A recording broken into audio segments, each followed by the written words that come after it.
assim como o tema do colega, é um tema não tão atual, no sentido que está tão em voga quanto a questão que ele tratou. No entanto, diria eu que é um tema bastante inovador.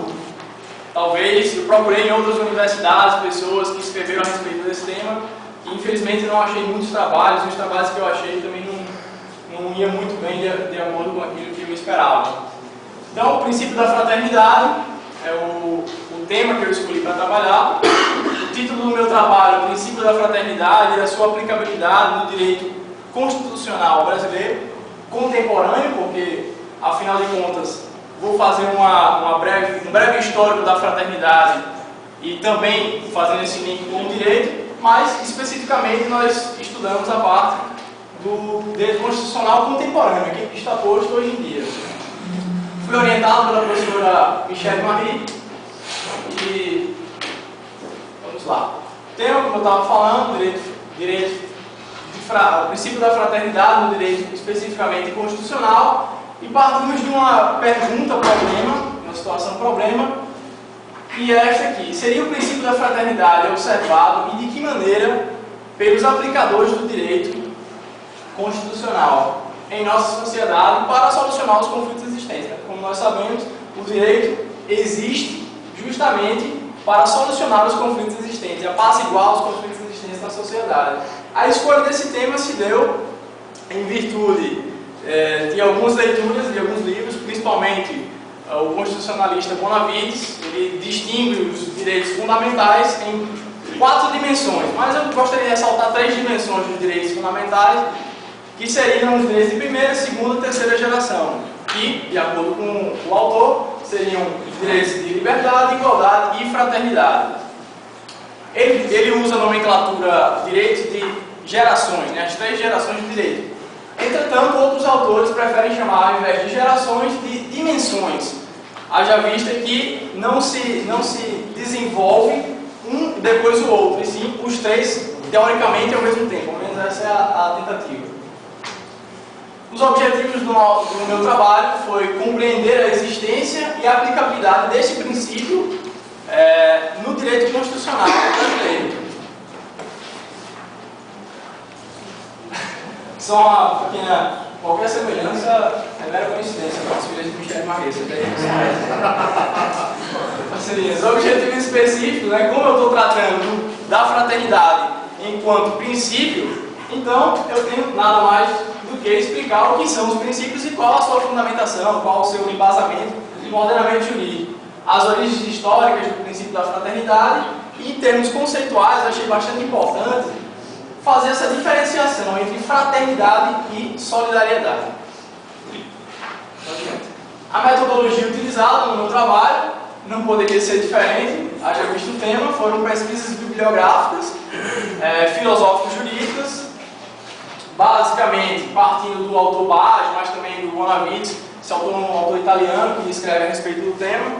O livro dele que eu li foram esses 2 aqui, O Princípio Esquecido 1 e 2. Esse autor, ele trata da fraternidade mais especificamente no âmbito político, a fraternidade na política. No entanto, eu gostaria justamente, a minha pesquisa foi pautada nisso, trazer essa fraternidade que ele tratou na política para o âmbito jurídico, especificamente no direito constitucional. O meu trabalho foi dividido dessa forma: introdução, que eu não consideraria nem tanto um capítulo, mas aquilo que instigará as pessoas, os interlocutores a querer ler o meu trabalho. Trato ali da situação problema e aquilo que a gente vai buscar responder durante o trabalho. E os capítulos são esses: capítulo 2, aspectos conceituais e históricos da fraternidade, a fraternidade como valor e fundamento dos direitos de terceira dimensão, né, justamente partindo daquela divisão das dimensões dos direitos fundamentais do Bonavides. Depois, a Constituição de 88 e o princípio da fraternidade. E por último, o princípio da fraternidade e a jurisprudência do STF. Coincidentemente, no decorrer do meu trabalho, eu observei que essa era um pouco a estrutura que eu tinha um pouco conversado há uns 6 meses atrás com o professor Alberto, que coincidentemente caiu aqui na minha banca. E um pouco foi, para minha felicidade, foi essa o desenrolar do meu trabalho. Se vocês observarem, aqui nesse slide eu já posso explicar bastante coisa. Por exemplo, eu tentei tratar a fraternidade, o seu conceito e a sua história. Depois eu fui para a doutrina, para dividi-la nas 3 dimensões dos direitos fundamentais. Depois eu fui para a norma, a Constituição Federal, e depois para a jurisprudência. Então eu tentei abranger de uma forma bastante ampla, mas ao mesmo tempo não podia me estender demais, em todos esses aspectos da fraternidade. Então, vamos lá. Em termos históricos e conceituais, esses foram os autores trabalhados por mim.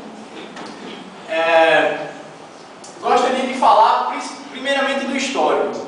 A fraternidade, talvez vários de vocês tenham escutado falar, principalmente na época do ensino médio, quando estudamos a Revolução Francesa. A fraternidade, de acordo com os autores que eu estudei, ele é um princípio, um valor cristão que surgiu para o mundo a partir da Revolução Francesa. Os iluministas pegaram esse princípio cristão e buscaram aplicar esse princípio na Revolução Francesa, junto, imiscuído com os outros 2 princípios, da liberdade e da igualdade. No entanto, como esse era um princípio cristão e aqueles revolucionários, historiadores, juristas da época não se deram ao luxo, talvez, de tentar solucionar ou conceituar o que seria essa fraternidade em meio a esses outros 2 princípios. Por isso que nos decorrer da história, o que notou-se é que esse princípio foi se deixando esquecido. Justamente aquilo que dizia o Bade, né? Um princípio que foi se deixando para trás, foi se preocupando mais com a liberdade, com a igualdade e se esqueceu um pouco do princípio da fraternidade. O primeiro relato histórico de alguém que falou a respeito da fraternidade foi de acordo com Bade, com o jurista, jornalista e político francês Camille Desmoulins. O Camille Desmoulins ele citou a fraternidade em razão da festa da Federação, que ocorre no 14 de julho de 1790. Não sou tão bom quanto o anterior colega com as datas. Que até hoje é comemorado também a queda da Bastilha na França. Né? E ele foi a primeira pessoa que citou a fraternidade. Depois teve também o revolucionário Robespierre, que no seu decreto, no artigo 16, ele citava como emblema das guardas francesas, que deveria estar estampado no peito, Le peuple français, e em cima, liberté, égalité, fraternité. O povo francês, liberdade, igualdade, fraternidade, deveria estar estampado nas guardas francesas. Bem, essas foram as primeiras vezes que se tratou da fraternidade no sentido da Revolução Francesa. Outra revolução, essa muito menos conhecida por todos nós, que eu gostaria de citar, é a Revolução Haitiana, que ocorreu, talvez, influenciada pela Revolução Francesa, que ocorria basicamente num período próximo. Começou em 1791, a Revolução Haitiana, e se perdurou até 1804, quando eles conseguiram finalmente fosse declarada a independência do Haiti. Aqui eu destaco a figura de um outro revolucionário, o Toussaint Louverture. Esse revolucionário, ele descobriu justamente o que a gente está buscando descobrir aqui hoje, que é impossível, ou talvez inatingível, de maneira plena, a liberdade e a igualdade se desvinculadas do princípio da fraternidade. Pois bem, no decorrer das histórias, várias revoluções ocorreram e, como eu vinha dizendo, esse princípio veio sendo esquecido. Uma citação desse capítulo. Sim, com relação à conceituação da diferença entre fraternidade e solidariedade, só em uma palavra, sem precisar ler tudo isso daí, eu distinguiria no que diz respeito ao relacionamento. O que diferencia uma da outra é quanto mais próximo seja esse relacionamento, mais próximo estaremos numa relação fraterna, diferentemente da solidariedade. Capítulo 3, a fraternidade como regulamento dos direitos de terceira dimensão. Basicamente, nesse capítulo, nós fizemos uma retomada histórica do constitucionalismo, partindo do constitucionalismo liberal, que posteriormente foi para o constitucionalismo social, e alguns autores já chegam a dizer que estamos atualmente no neoconstitucionalismo chamado por Barroso, né? E no caso do que eu vou dizer agora, passando do constitucionalismo social para o constitucionalismo fraternal. Esse termo é utilizado pelo Carlos Aires Brito, ministro do STF, que citaremos mais adiante. Aqui fiz só na distinção das três dimensões uma citação do direito de terceira dimensão, que no caso da fraternidade ele visa proteger grupos humanos como família, povo, nação, são direitos de titularidades coletivas ou difusa. A fraternidade na Constituição Federal. Aqui foi também um estudo bem interessante.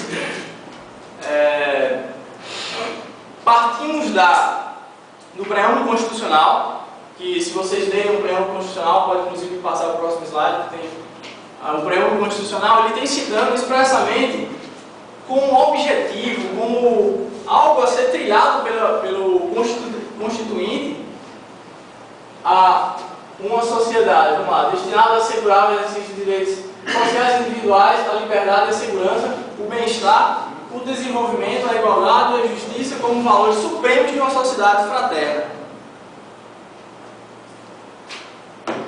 Aqui discutimos se o preâmbulo constitucional vincula ou não as visões dos vários doutrinadores a respeito disso. Depois, continuei.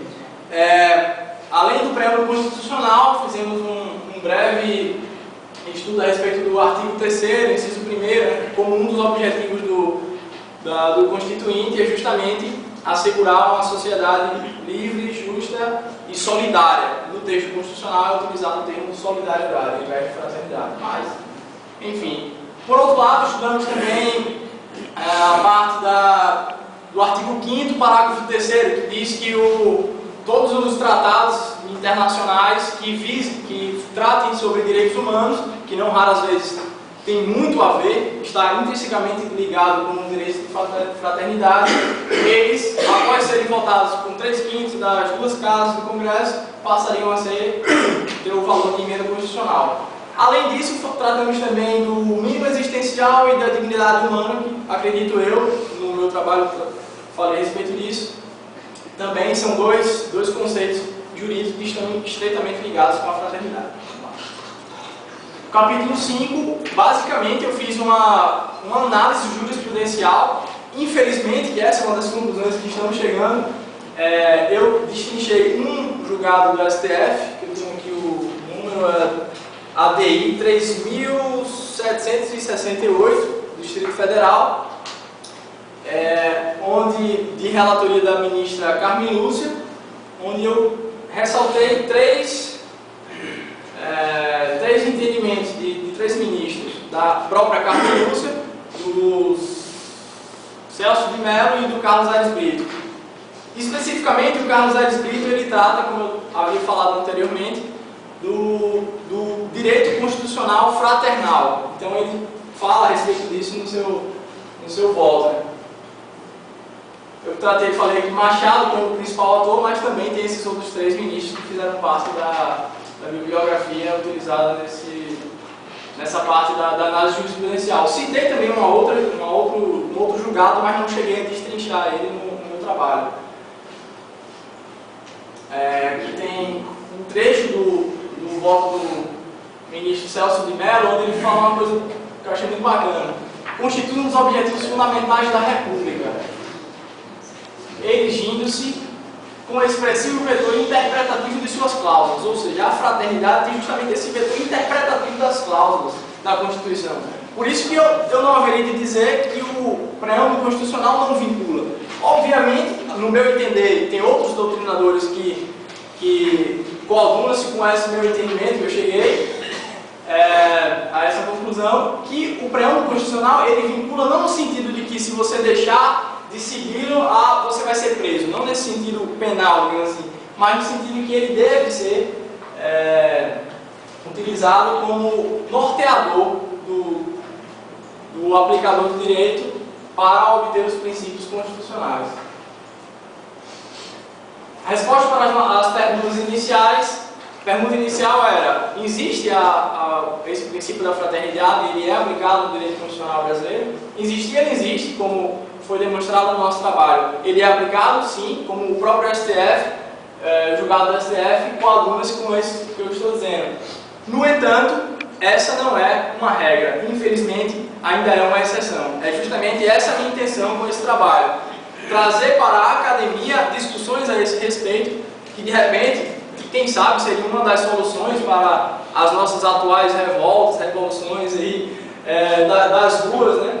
Por que não retomar esse princípio, né? Por que não entender, inclusive,